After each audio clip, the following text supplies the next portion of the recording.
meeting. He's a great leader of a very powerful, very strong country, China. And what can I say? We have, it was an outstanding group of decisions, I think, that was made. A lot of decisions were made, too. There wasn't too much left out there. And we've come to conclusion on many very important points, and we'll be handing that to you in a little while. We're having, because there was a lot of different things, many of them very important. We're in agreement on so many elements, large amounts, tremendous amounts of the soybeans and other farm products are going to be purchased immediately, starting immediately. If you notice, President Xi authorized yesterday for China to start, did you know that, right? China to start buying in very large quantities of soybeans and other things, which I appreciated. That was a very nice gesture. And many other things like that. On fentanyl, we agreed that he was going to work very hard to stop the flow. It's a very complex subject because it's used for lots of different reasons, including anesthetics and things. But he's going to work very hard on it, precursors, and I think you're going to see some real action taken. I've agreed, as you know, I put a 20% tariff on China because of the fentanyl coming in, which is it's a big tariff. And based on his statements today, I reduced it by 10%, so it's 10% instead of 20% effective immediately. I believe he's going to work very hard to stop the death that's coming in. But again, it's complex because of what fentanyl is, what the precursors do. So I think you're going to see a big difference. We've had discussions on many of the elements that you're talking about all the time. You're asking me questions, and most of those things were I think agreed to for the most part. I think we agreed to almost everything in a very acceptable form. I wouldn't say everything was discussed because of the things that probably, in retrospect, we could have discussed and we didn't, for some reason, didn't come up. But if you have any questions, let me know. Go ahead. What about chips, sir? Did he agree? Did you agree to sell any more down chips? We did discuss chips, and they're going to be talking to NVIDIA and others about taking chips. Look, we make great chips. NVIDIA is the leader. And I'll be speaking to Jensen from NVIDIA, but they're going to be discussing that with NVIDIA to see whether or not they can do. I said that's really between you and NVIDIA, but we're sort of the arbitrator or the referee. It's a little rough up here. The skies are a little rough. And just to clarify, sir, that is the downgraded Blackwell chips. You would authorize those to be exported? Not the Blackwell. We're not talking about the Blackwell. That just came out yesterday. But a lot of chips, a lot of the chips. And that's good for us. How soon do you think you'd be able to sign an actual... Please, come on. You know what you do? Yeah, come on. Let me stand right over here. Yeah, hey, everybody, thanks. Let me just make a point on the chips. As the president was saying, there's so many chips we already sent to China, a lot of advanced chips, etc. And as he said, NVIDIA will talk to China and see what's possible. The Blackwell chips, of course, weren't discussed. We focused on export controls of China on rare earths, and they're going to keep those flowing, which is quite important. What are the major stumbling blocks that are left now to work through, and how soon do you think you could sign a trade deal with China? Well, I think pretty soon. We have not too many major stumbling blocks. We have a deal. Now, every year we'll renegotiate the deal, but I think the deal will go on for a long time, long beyond the year. We'll negotiate at the end of the year, but all of the rare earth has been settled, and that's for the world. I mean, worldwide. This, I guess you could really say this was a worldwide situation, not just a U.S. situation. So we continue to produce the rare earths and buy the rare earths and everything else, when you see from other countries. But China is, that whole situation, that roadblock is gone now. There's no roadblock at all on rare earth. That will hopefully disappear from our vocabulary for a little while. So And what will is the- that a 1-year pause on the policy they announced? It's a 1 year agreement, and we'll extend it after a year. And what will like your- we do. It's a 1 year deal that will, I think, be very routinely extended as time goes by. And what will To your be new totally tariff? clear, they're not going to impose the rare earth controls that they proposed. President Trump and President Xi came to an understanding on that. What will your new tariff rate on China's goods be once you It's the sign a same, deal? other than what the tariffs remain exactly the same. 55%. It's about, it was 57, now it's 47. And how long? Because we reduced it by the fentanyl, and because I believe they are really taking strong action. We've already seen the action on fentanyl, and they're taking very strong action. So we reduced to 10%. So that November date is gone when it was going to go up again. Yeah. Okay. That's right. So That's all. on fentanyl, they've agreed there are a variety of precursors. You may recall that actual fentanyl was scheduled by China in the president's first term successfully. There are certain precursors where they take whatever actions they need to control that.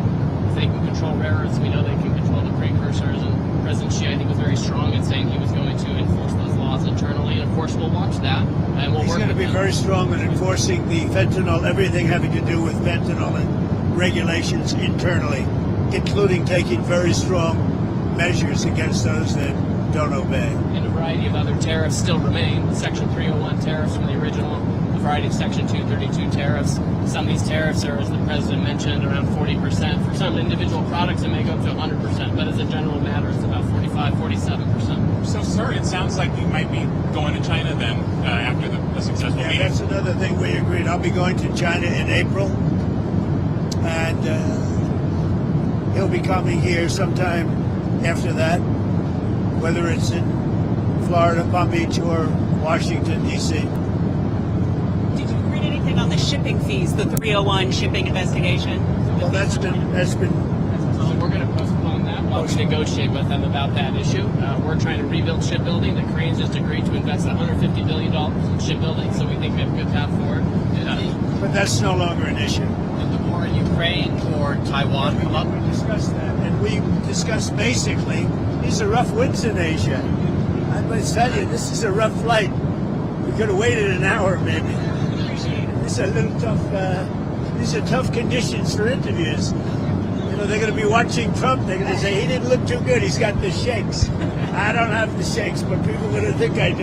You're pretty solid. So Ukraine, it came up. Yeah, it did come up. Ukraine came up very strongly. We talked about it for a long time, and we're both going to work together to see if we can get something done. We agree the sides are, locked in and fighting, and sometimes you have to let them fight, I guess. Crazy.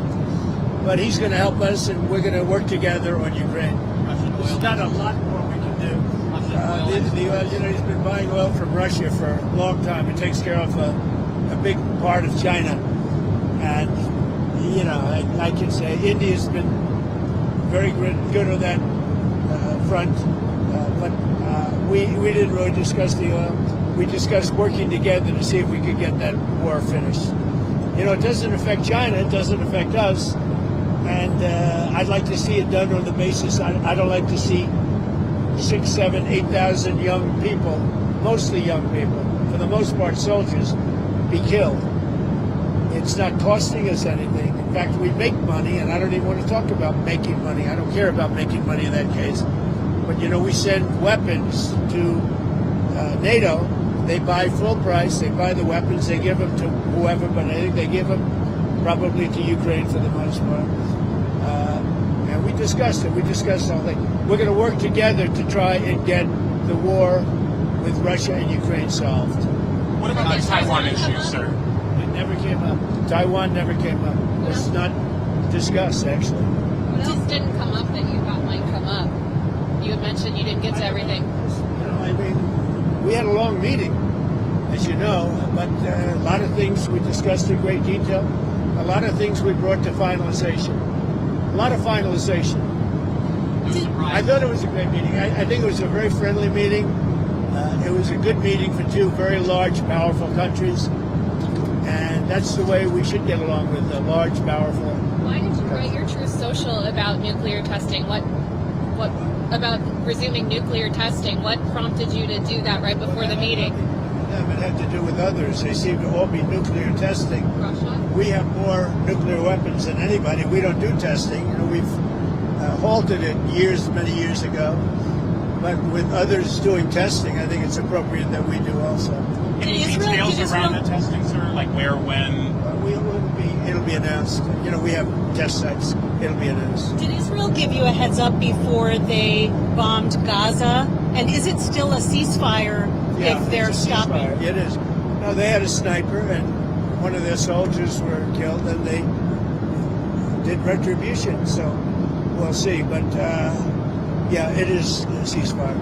It's back to ceasefire. But is that What is the thinking behind reducing troops in Romania, the drawdown of U.S. troops in Romania? You have to ask. I mean, I can tell you about it, but it's not very significant. It's not a big deal. On nuclear weapons, sir, which countries do you have in mind when you say you want to send a signal?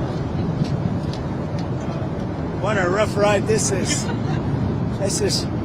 The interviews are tough enough without your life being threatened.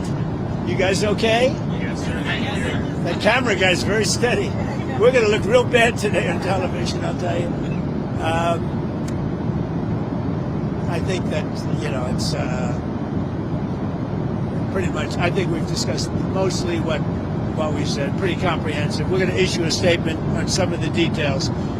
But overall, I guess on the scale of from 0 to 10, with 10 being the best, I would say the meeting was a 12. Okay, I think it was a 12. I think very importantly, just the whole relationship is very, very important. And I think it was really good. Especially coming on the heels of the successful trip. We're in Malaysia. You signed a peace deal for Cambodia and Thailand. Critical mineral deals with all our allies. So many Real successful strength, meetings. right? The whole And so way. many meetings great for our country with literally hundreds of billions, trillions of dollars have come into our country over the last 4 days, represented by this meeting. But trillions of dollars, where Toyota is going to build plants, $10 billion worth of plants. And, I could go over so many different companies coming in. They're pouring money into the United States. So beyond even this meeting, this was an unbelievable trip. And I hope you're glad you were a part of it. It was big. Every country, Japan, I mean, you look at South Korea, Japan, and so many other countries that we met there, they're investing tremendous amounts of money in the United States, like money that we've never seen before. So are we investments from China in the U.S., additional investments, anything like that? They have investments, and they will invest. And China, I think they feel very strongly. They congratulated me on the tremendous success that we've had, because there's never been a country that has had so much money come into it for purposes of investment, for building, for auto plants, for AI, etc. So he was very strong on congratulating me for that. But you didn't commit to any additional investment or We outflow. didn't really discuss it, but he would. Did you ever get through to Kim Jong-un about setting up a meeting? Does he have a phone? We never were able to talk because I was so busy. And really, this is why we came. I think it would have been maybe disrespectful to the importance of this meeting if we did that. So I'd come back with respect to Kim Jong-un. I'd come back. What do you want to talk about with him? I had a great relationship with Kim Jong-un. I think if I didn't get elected, you would have had, if Hillary Clinton came in at the time, who he doesn't like too many people other than me, if you want to know the truth. I think you would have had a big war. Could have been a very bad war, too. Sir, with the nuclear announcement, just one more on the nuclear announcement. Do you worry that we're entering a more risky environment when it comes to nuclear issues? No, I don't think so. I think we have it pretty well locked up. But we have more than anybody. But I see them testing. I say, well, if they're going to test, I guess we have to test. I'd like to see a denuclearization because we have so many, and Russia has some. Russia's second, and China's third, and China will catch up within 4 or 5 years. I think de-escalation would be, they would call it denuclearization, would be a tremendous thing. And it's something, we are actually talking to Russia about that, and China would be added to that if we do something. Thank you all. It was a great success. It was a great honor. I mean, he's a tremendous leader of a very powerful country, and I give great respect to him, and we appreciate the fact that he came for this meeting. Thank you very much. Thank you, sir. Anything on Canada? Anything on Canada? We had a very nice conversation with him last night. We really did. Thank you.